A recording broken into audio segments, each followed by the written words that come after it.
but you start becoming comfortable in that you can have those conversations. There's not all this emotion attached to it, right?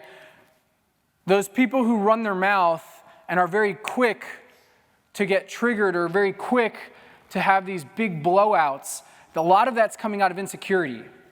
Someone who's confident doesn't get easily triggered, right? The more confident you become, the more time you spend in that environment, the less likely you are to have to feel the need to prove yourself, because you just know that you have the capability there, right? So in this, you build your own confidence, your own self-worth, and it puts you in a position of stability, right?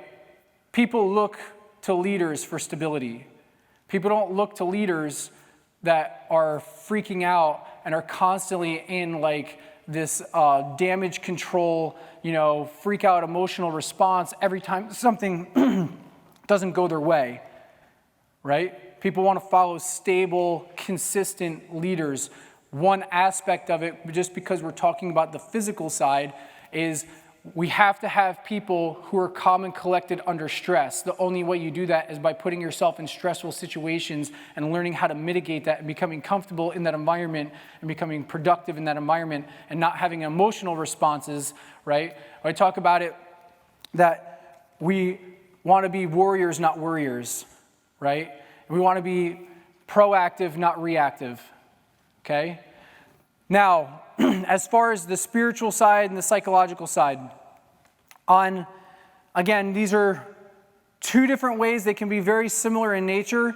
The main thing with the spiritual side is this is coming from internal. The psychological side can very easily be internal also, but a lot of times that might be someone else trying to manipulate you and attack you in that kind of way. So let's talk about a hybrid of these, right? So in the SEAL training, one of the things that they do is they put you in cold water for really long amounts of time, right? And they put you in there so you get hypothermia. And once you get hypothermia, they pull you out. They put a space blanket on you, get your temperature back up to where your organs aren't going to shut down. And what do? They throw you back in the cold water. A lot of the people who you talk to say, yeah, man, I wanted to be a SEAL. Oh, I wanted to do that, but that cold water stuff's just not for me. And I watched a lot of people leave and quit because of the cold water. And I always found this to be a very interesting thing because of all the different challenges they had us do, carry logs, run with the boats on our head. I remember this one time, this really sucked, right? We got in trouble and they had us jump in the ocean, right? They had us take our wetsuits off. We were getting ready to do a swim. We got in trouble. They had us take our wetsuits off. We jumped in the ocean. They had us come out wet, roll around in the sand like a shake and bake, sugar cookie, right? Put our wetsuits back on, covered in sand, and then they took us for like a 7-mile run, and everyone was just completely chafed. Like, that was very, very painful, right? But the cold water, all you have to do is just sit there, neck deep, and just sit there, and just enjoy being miserable. That's it. And most people quit. They can't just sit there and freeze. Just think about that. Only thing that you have going on is the battle in your mind at that point. It's very, very low physically exertion. Like you just sit there and just be miserable. And that comes into the warrior mentality of the battle is against my mind, right? I recommend for people who are trying to train to go into the military, or they have things going on in their life and they have certain issues and they're looking to the wrong things to find that, emotional release or guidance or whatever. And I'll tell people all the time, like, hey, dude, you should go for a run. And they're like, oh, I hate running. I'm like, yeah, that's why you should go for a run. You know what I mean? And they're like, oh, well, sometimes when I go for a run, I like to blast my music and get hyped up. I'm like, great point. Don't bring your headphones. Leave your phone in your headphones. And they're like, but I need that music. I'm like, that's why I'm saying leave your phone in your headphones. Leave it.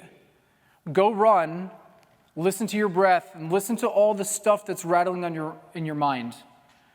Take it under consideration. What are the thoughts that are coming into your mind? Why are you thinking those? We need that time to reflect in our thoughts, we need that time to build ourselves, okay? Running is hard, but the most hard part about running is the mental aspect of going, this is stupid, I just want to stop, I feel uncomfortable, my lungs hurt, my heart's pounding, right? You're saying all this stuff, my feet hurt, my shins hurt, this is stupid, I'm not going to run from people, right? I remember talking with guys and their attitude going through the SEAL training was like, I'm going to fight guys, I'm never going to run away. And I'm like, my attitude was, I'm not running from anyone, I'm chasing people. I'm chasing motherfuckers down. You're talking about running away. You see this as running away. I see this as chasing someone down. I'm running in the group and I see the dude in front of me and I'm like, I watch his back and I'm like, I'm coming for you, right? And I run and then I get to him and I'm like, got you. And I look at the next dude. It's a different mentality. I'm fighting my way through the run. That is a battle no different than the battle if I'm on the mat with another man.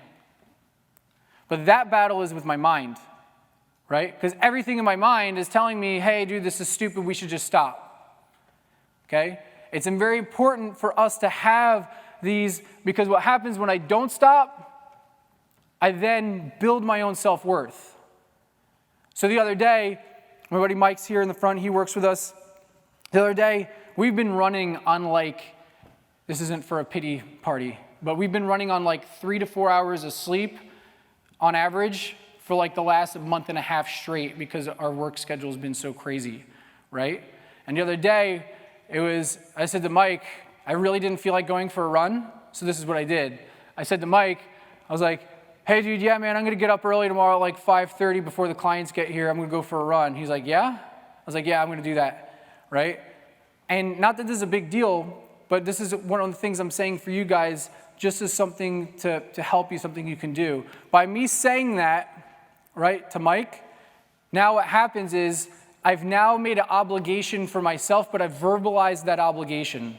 I said it to myself, I'm going to do this, but if I don't do it, right, no one knows. And I can just lie to everyone, right? I wake up in the morning and I see the clients come in, the clients don't know that I had said to myself, I'm going to go run in the morning, right?